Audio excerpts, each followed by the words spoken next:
Alan's dad is here, and it's lovely to see Bernadette's teenagers here. And I also wanted to welcome Colm Gorman, who I've wanted to meet for such a long time. And is Jared still here? He's just gone. He's just gone. And Jared Norton from Tasktown, who's a great supporter of the arts, is here, and we're grateful to all the support that he gives. When we have an evening like today, I just feel the luckiest person alive, because to have work like this in the space that I move through, it's an absolute privilege, and there can be nothing better in life than to be in a place like this with work like this made by a person like this. The reason it's here is we're trying to put together a project that will support children at the end of life. There are a lot of children that die in Ireland every year, and some of them die suddenly, some of them die through a long protracted illness, some of them are technology dependent. And we became aware of these children through work that we do with the Irish Hospice Foundation, who do amazing work trying to improve the way that we end our lives.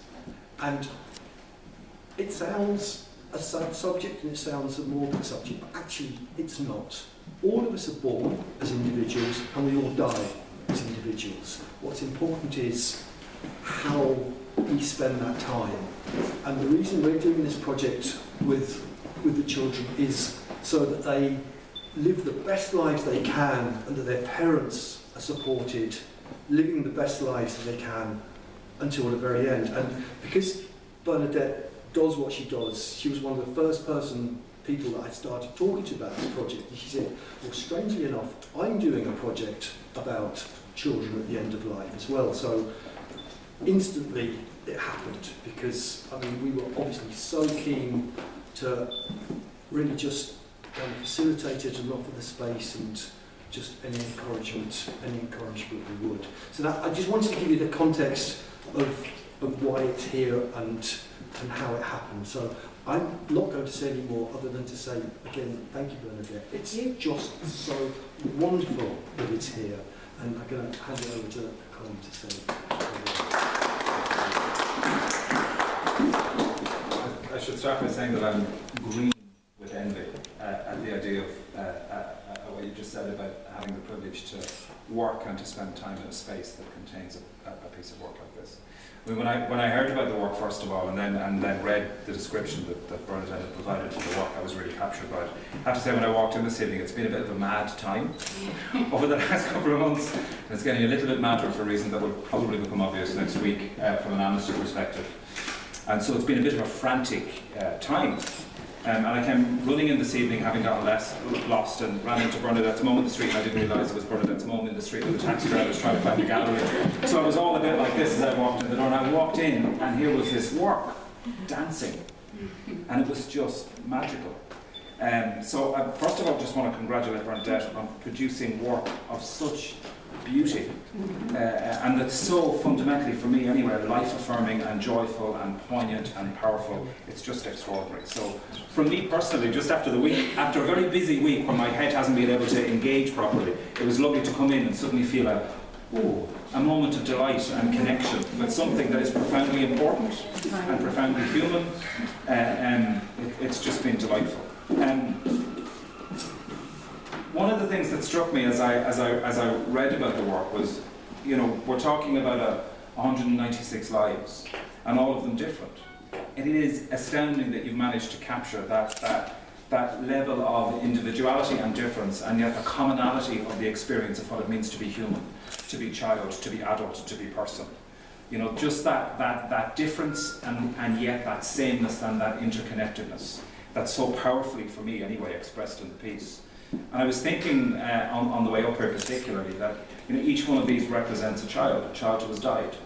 And that is always tragic, but we don't know the circumstances or understand the circumstances of that tragedy, whether it was for natural causes or for causes that related to neglect or circumstance or anything else.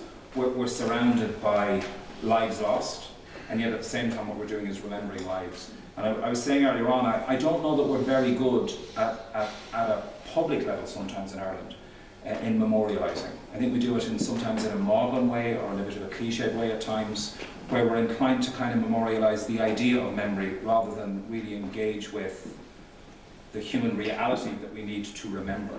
And for me, you really nailed that. And it's profound because it's something we need to do here. You know, in Ireland, when we remember through a lens that's either given to us or inherited, through an idea of ourselves that's not honest, that's not open, that's not engaged, that's not fully human, that denies our humanity a lot of the time and doesn't allow us to really engage with the truth of who we are. I think it's a really interesting time to be alive in Ireland because I think we're really beginning to challenge and move past all of that. You know, the debate that we've just had over the last couple of months, whilst it was focused in on a very particular issue, I think that it brought out of us, collectively as Irish people, the best of who we are. It brought from us a response that was grounded in, I think, generosity, dignity, fairness, love, even though we're not good at using that word very much here in Ireland, I think. That was grounded in an understanding that we are the best of who we are when we act from a place of dignity and reasonableness and concern and care. And that's what I found so moving about the last couple of months, and probably why I feel so moved in particular by the work. It's just, for me, really connecting in that. So just congratulations, it's really magnificent. I really hope that that it finds a home that's appropriate, that's together, and that allows us, that allows it to speak to all of us for a very long time to come, so that we really do. I mean, I want all to go away, and I want to sit down in the middle of the floor for a couple of hours and just absorb it, and just have that moment of interaction with each of these joyful, wonderful, beautiful lives that are manifested on the walls around us, and see what that feels like, because it's magnificent. And I'm not. I know I'm slipping into hyperbole here, but I really mean it. It is magnificent and beautiful and joyful, and thank you. Thank you.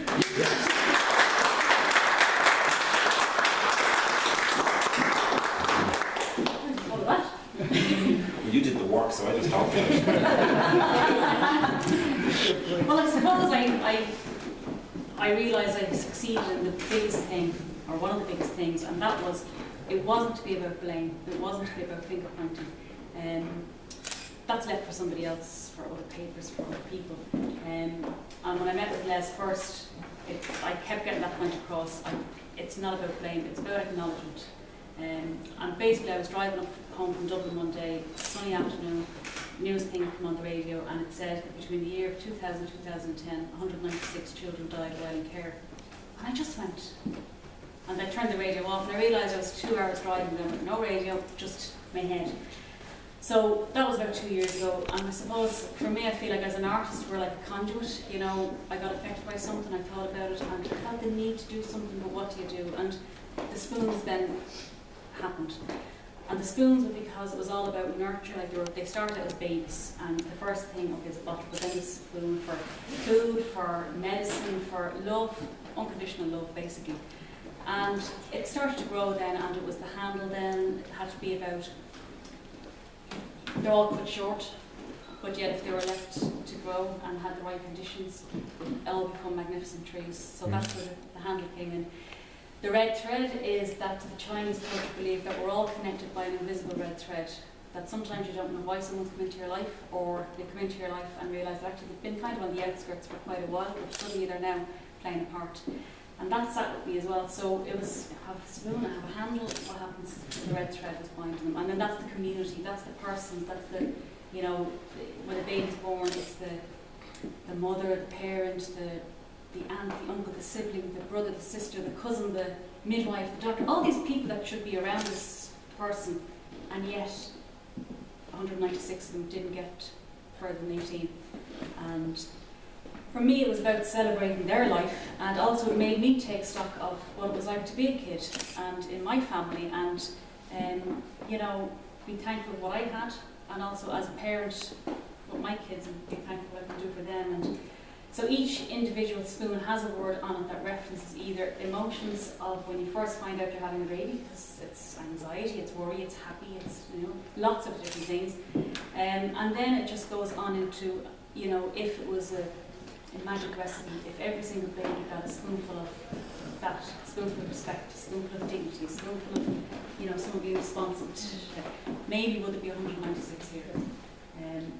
And I achieved the no blame, so I'm delighted, and it is about rejoicing and just thanks. And oh, the final thing was that hanging the exhibition, about 2 years ago I met with a friend and I told her about the idea, and yeah, what do you think? And she said, brilliant, but it has to be in the right place.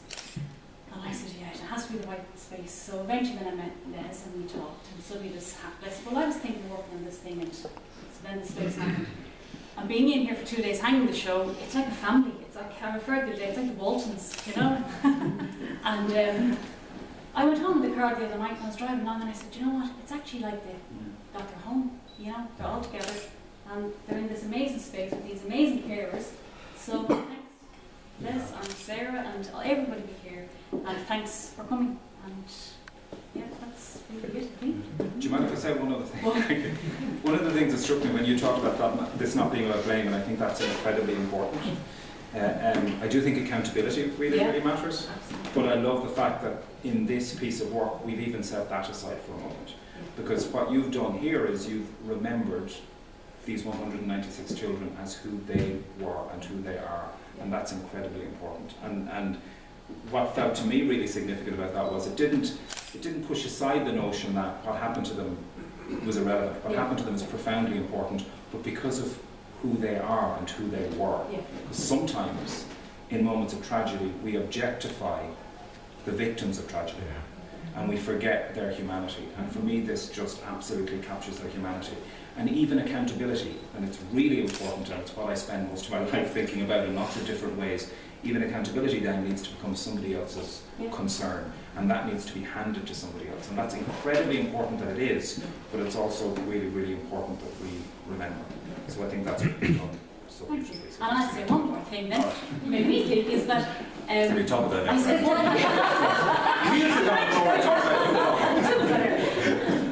want a team to sit down and write all of this down. We need to send it to some people. So it was just one thing was like the fear when you have an exhibition, it's like, what if no one turns up?